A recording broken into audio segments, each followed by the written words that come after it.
haddii faqri iyo gaajo iyo amni darro iyo dhibi ku soo marto inaad sabirtaa loo baahan yahay ilaa aad ka gaadhaysa nicma alcabdu innahu awaab haddii magac iyo maamuus iyo xoolo iyo sulto iyo waxaana ku soo maraan iyana imtixaan kale un inaad shukri noqdo abaalkeed marisaa baa lagaa rabaa ilaa aad ka gaadhaysa mansilada ah nicma alcabdu innahu awaab idan waxaynu leenahay dunidu aynu ku nool lahay waa imtixaan gebigeedba nabluukum bishari waalkhayr bay taagantay ambiyaduna waa dadka ugu badan ee imtixaanka la geliyey ee nebiyullaahi moxamed calayhi salaatu wasalaam wuxuu ka mid yahay ambiyada imtixaanaadka o dhammi soo mareen isagoo laga xoog badan yahay oo saxaabadiisa hortiisa lagu tumayo lagu garaacayo wuu soo maray isagoo xoog badan oo sulta iyo power haysto dowladdiisu xoog badantay oo dadku afwaajan diinta u soo gelaya wuu soo maray waxay idhahdaan rasuulku calayhi salaatu wasalaam muxamedi imtixaanaadka dhammaantood wuu soo maray ay imtixaan aad sheegata bay leeyihin haddaad siirada nebi moxamed akhrido waad ku arkaysaa wax u dhigma ay imtixaan bini aadam uu sheegtana qur-aanku taariikhda uu ka warramayo ambiyada waad ku dhex arkaysaa maalan nebiyullaahi moxamed calayhi salaatu wasalaam fitnat lqariib buu soo maray dadkii u dhowaayoo lagu imtixaamay isagoo rasuulah oo ilaahay soo diray oo dadka khayr u sheegaya ayaa dadka kuwii ugu dhowaa beeniyeen abu jahl iyo abulahab iyo quraysh iyo tolkii ugu dhowaa adigoo wanaag sheegayoo lagu leeyahy waa kadaab waa beenaale ama waa saaxir ama waa caynkan lagugu tilmaamayo ilaa xad intay daba galaan adeerkii uu daba socdo oo markuu is idhaahdo cid la hadal uu idhaahdo anaa wiilkan adeerkiiyo waxba ma oga waa sixirroole iska dhaafa haddii adeerkaa ku daba galo bal adigu qiyaas adeerkaayo aabbahaa la dhashay oo kaa weyn hadduu ku daba socdo oo midhkaad sheegtaba cagsigeeda uu sheegayo uu leeyahy ka yar annagaa dhalayoo waa adeer baanu ahay waxna kama jiraan waxa uu sheegayo yacni cidhidhigaad dareemi lahayd intuu leekaanaya kii kuugu dhowaa markuu xadkaa iska kaa taago ilaahay subxaanah wa tacaala wuxuu u soo dejiyey qur-aanka markaa laynoogu tilmaamayaa imtixaanaadkaasi wax lagaga gudbo oo ay ka mid tahay inuu qalbiga bini aadamku cidhiidhigaasi aanu dareemin cidhiidhi kastoo aad dareemto wax lagaga caafimaado alaslu qur-aanku wuxuu tilmaamayaa alaa bidikri illaahi tadma'inu alquluub ilaahay xuskiisa in qalbigu ku dego nusuus badan oo qur-aan iyo xadiidiba way soo arooreeno markaa masaa'il badan oo noocaasiya ka warramaya bitafsiil salliga nebiga ka mida kuwa laakiin waxaan u dan leenna un inaan maanta ka hadallo altasbiix faqad tasbiixu erayga macnihiisu waxa weeyaan subxaana allah markaad leeday ilaahay baad xumo ka hufaysaa bay odhan jireen culammada soomaaliya ama si kale haddaynu u tilmaamno waa tanziihu rabbi can innaqaa'is waa ilaahay subxaana wa tacala aad ka nasahayso ka fogaynayso ceeb oo dhan ilaahay uma cuntanta baad leeday waxa naqsiya oo dhamme ilaahay uma cuntamo ilaahay kamaalaadkuunbaa u cuntama alxamdu lilaahi baa markaa ah ilaahay oad kamaalka u sugayso ilaahay wuxuu qur-aanka ku leeyahy markaa walaqad naclamu annaka yadiiqu sadruka bima yaquuluun markii ilaahay ka soo warramay istihzaa ay qur-aanka ku sameeyeen ilaahay kitaabkiisa ku sameeyeen rabbi gaalnimaday ka gaaloobeen waxay xumo sheegayaan ilaahay abuurto waxa ay ka sheegayaan nebigiisii ay waxaa ka sheegayaan dadka waxaan ka sheegayo qariibkii iyo dadkii ugu dhowaaya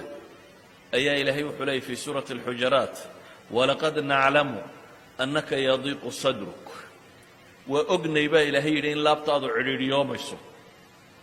waxay kugula hadlayaan iyo waxay alle ka sheegayaan ee adiga waxa la rabo fastac bima tu'mar waacrid can almushrikiina ina kafaynaaka almustahzi'iin aladiina ilaahay wuxuu soo sifeeyey waxa ay samaynayaan dabeetana waxaa la yidhi walaqad naclamu annaka yadiiqu sadruk waa ognay in laabtaadu cidhiidhiyoomayso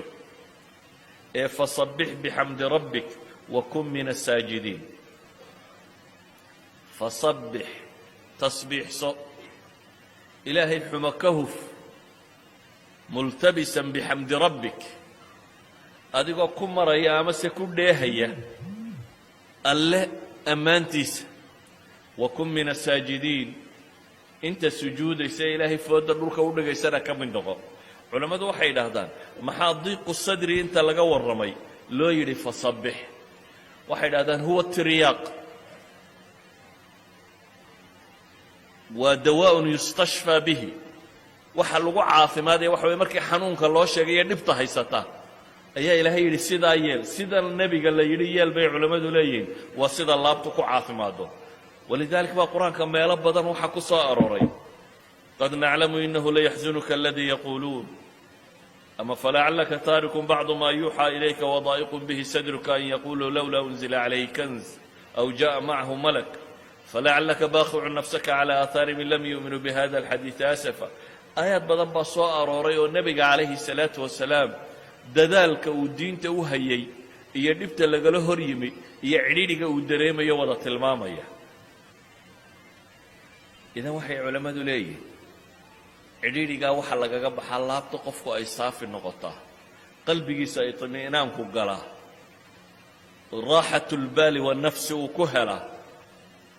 waa masaa'ilkan ilaahay u tilmaamay subxaana allahi wabixamdihi subxaana allahi alcadiim ama tasbiix ilaahay oo aad u tasbiixsato iyo adigoo inta sujuudsan ama inta tukanaysa ku biira qur-aanka markaa meel kasta ama meelaha ugu badan ee nebiga la farayo in dhibaatooyinkaasi la kulmayaan waxa la farayay ama salaad iyo tasbiix nebiguna calayhi الsalaatu wasalaam waa ka xadiidka saxaabadu ay warinayaan uu ku tilmaamayo idaa xasabahu amrun baadara ila الصalaaة haddii uu arrin dhib geliyo haddii warwar uu ku dhaco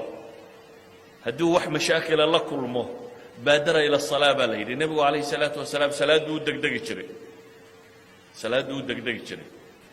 sidaa ogeed baa ilaahay qur-aanka wuxuu ku tilmaamaya qur-aan tiro badan oo sabr iyo tasbiix sheegaya fasbir calaa maa yaquuluun wasabbix bixamdi rabbika qabla طuluuci الshamsi waqabla guruubiha wamin alleyli fasabbixuu adbaara sujuud fii suurati qaaf fii suurati gaafir ilahay wuxuu leeyahy fasbir ina wacd allahi xaqu wastakfir lidanbik wasabbix bixamdi rabbika bilcashiyi walibkaar fii suurati tuur ilahay wuxuu leeyahy wasbir lixukmi rabbik fainaka biacyunina wasabbix bixamdi rabbika xiina taquumu wamin alleyli fasabbixu waidbaara الsujuud waidbaara الnujuum fii suurati اlinsaan fasbir lixukmi rabbik wla tuطic minhm aثima aw kafuura wاdkur isma rabbika bukraة waasiila wamin alleyli fasjud lahu wasabbixu layla طawiila suwarka aynu soo akhrinay oo dhan alla subxaanahu wa tacaala wuxuu nebigiisii moxamed ahaa calayhi الsalaatu wasalaam uu u tilmaamaya waxa uu kala kulmayo dadkaasi inay yihiin wax cidhiidhi gelinaya waxay ku hadlayaan wax xun inuu yahay nebiguna calayhi الsalaatu wasalaam rabbi wax ka sheegiisa iyo diinta wax ka sheegeeda inuu cidhiidhi dareemi doono dabeetana waxaa loo tilmaamay sabir tasbiixsana ama tuko suwar kalena iyadoo salaadda iyo sabirku isku xidhan yihin